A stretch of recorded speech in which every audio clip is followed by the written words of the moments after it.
cost for working families, giving workers well-deserved raises, reducing the deficit by historic levels, and making big corporations and the very wealthiest Americans pay their fair share.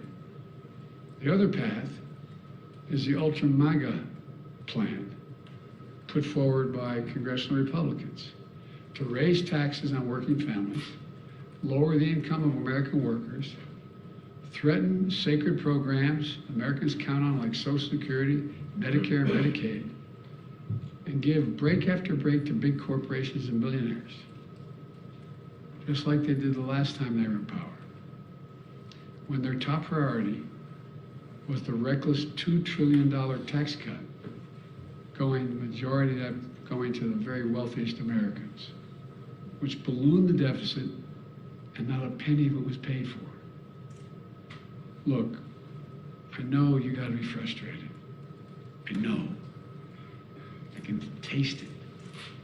Frustrated by high prices, by gridlock in Congress, by the time it takes to get anything done. Believe me, I understand the frustration.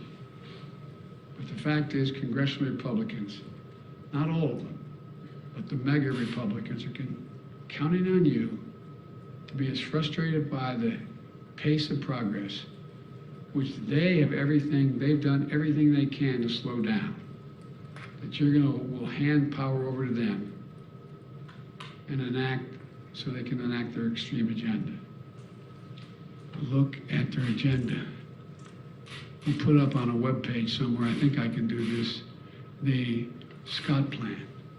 It's in writing. We need a government focused on what families actually need. So I urge all Americans to think about the path I've laid forward. We're gonna have to do more beyond what I laid forward. But then think about the Republicans in Congress are actually proposing. Which path is right for you and for your family, and quite frankly, for America? Let's build on the extraordinary process and progress we've made instead of tearing it down. Let's focus on what matters.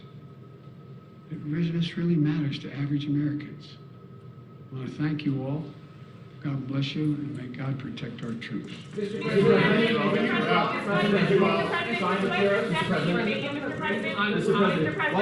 You're going to ask me about what I spoke about.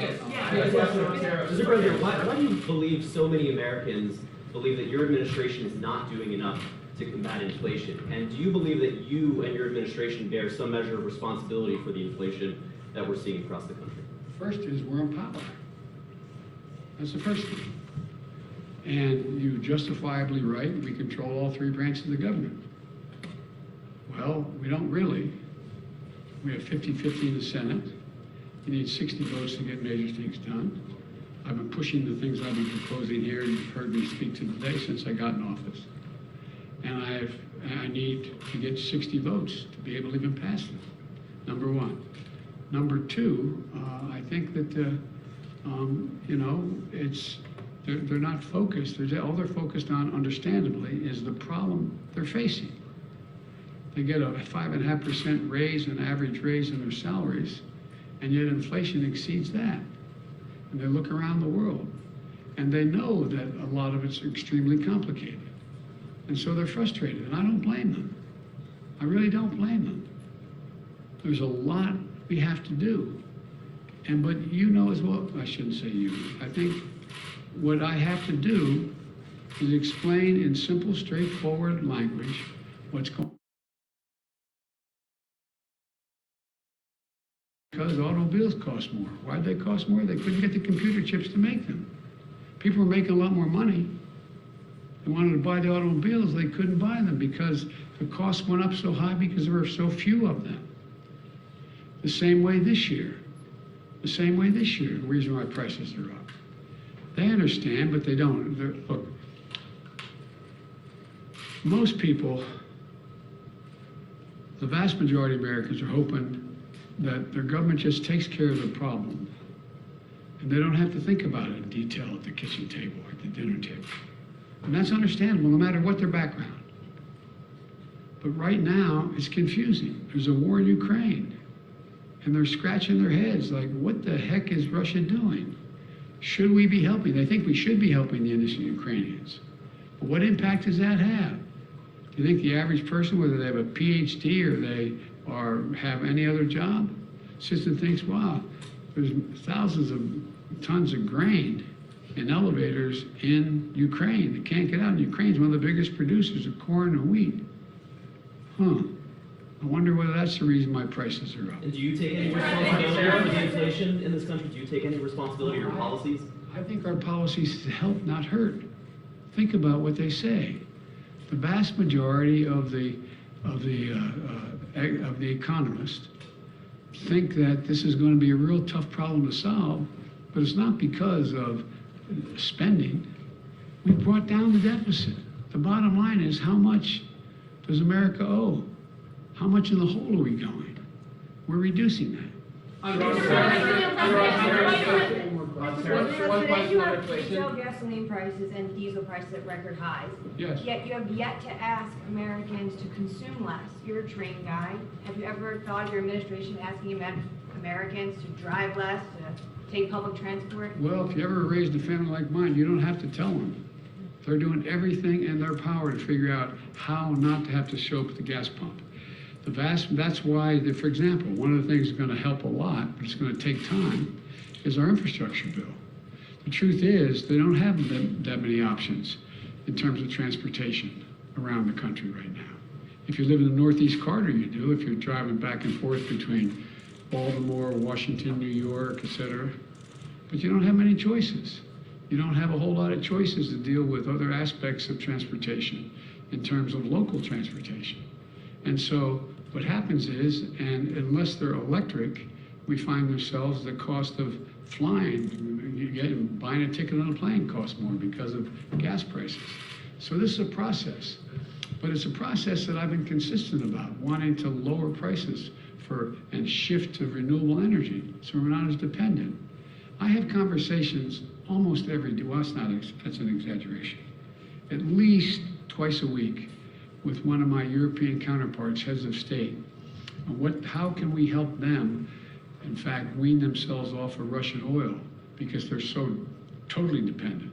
So we're working like the devil to help them transition, because as long as Russia's able to make money selling oil, they're going to continue to be able to do the bad things they're doing.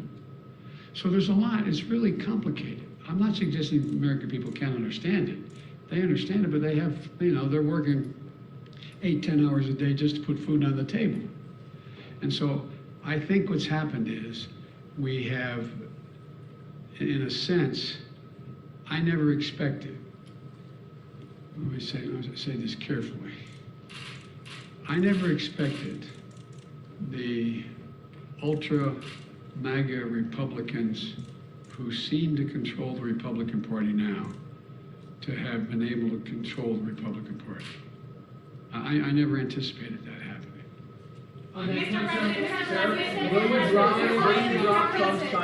Mr. President, a year ago, the administration was saying that inflation was transitory. That's obviously not the case now.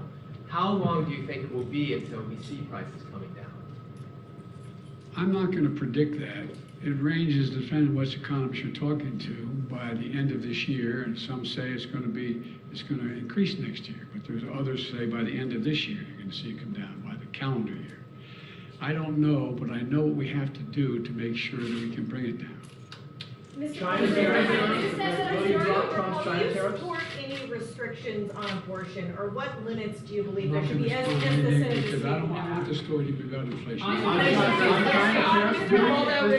You called out Rick Scott a little while ago in your remarks. Earlier today, anticipating your remarks, he said, and I'm just quoting here, that the best thing, most effective thing Joe Biden can do to solve the inflation crisis he created is resign. He's the problem. The senator added later, Joe Biden is unwell, he's unfit for office, he's incoherent, incapacitated, and confused. These are his words. Offering you a chance to respond to them. I think the man has a problem. Can I ask you will you drop former President Trump's China tariffs? We're discussing that right now. We're looking at what had the most positive So impact. to erase them? No, I didn't say that. I'm asking.